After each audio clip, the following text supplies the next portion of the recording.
Hi, I'm Kristin Omdahl. This is week 2 of the Soldier of Love Crochet Along, and in this video I'm going to show you how we get started with the seamless crochet technique. We're going to start the first motif and start the second motif, and what you want to do is repeat the second motif for the width of your project. So let's get started.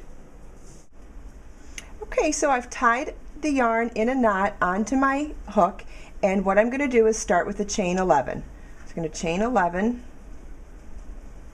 For those of you who are already familiar with my seamless crochet techniques, this will make a lot of sense, and for those of you who aren't familiar with it, we're going to go through it step by step. So we start with chain 11, 6, 7, 8, 9, 10, 11, and what we're doing is we're doing the entire chain for all the rows or rounds at the very beginning and working our way towards the center. So now we're going to slip stitch into the 5th chain from our hook, and that creates our center ring for the first motif, like that, and then we're going to work up that beginning chain to count as our first double crochet by slip stitching in each of the next 3 chains. The beginning of a round, normally you would chain 3. We're slip stitching into the existing 3 chains to count as our first double crochet. So now what you want to do is take the rest of that beginning chain, hook it around your pinky finger on your right hand to get it out of the way, and then proceed to work into the chain 5 ring. So we're going to work 2 more double crochets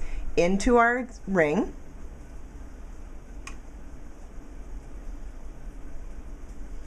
and then a chain 3, and then 3 more double crochets in that same ring.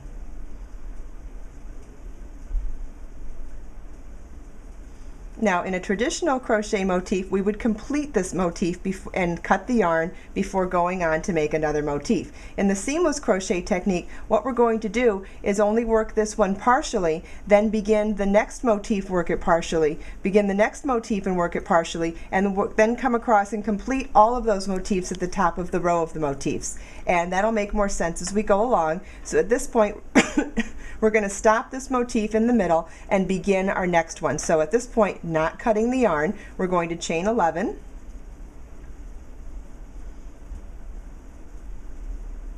Okay, now before we get started, I will show you that the way we join these motifs is by slip stitching in each of the stitches as we go. So we're going to, and over here we've got our 3 doubles there, and then our chain 3 space, and I'm pointing that out because when we get to that point you'll need to recognize that that's where we're going to be working into. So okay, we did our chain 11. We're going to slip stitch into the 5th chain from our hook for our center chain 5 ring, like that. Slip stitch into each of the next 3 chains to count as our first double crochet.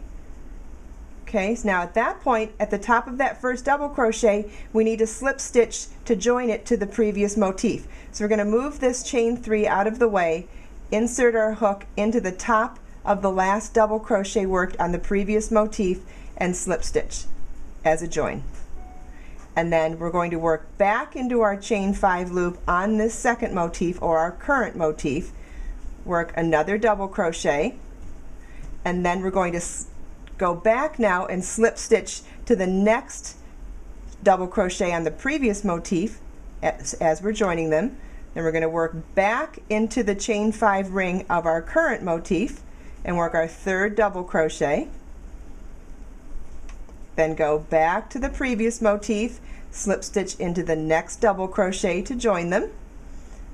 Then the next part of this motif is a chain 3. We're going to do a chain 1, slip stitch to join into the previous chain 3 on the previous motif, chain 1, and then work our next 3 double crochets into our current motif.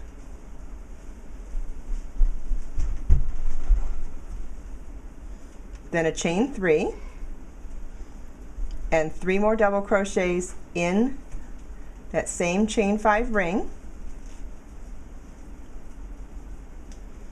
and there we have our partially worked second motif.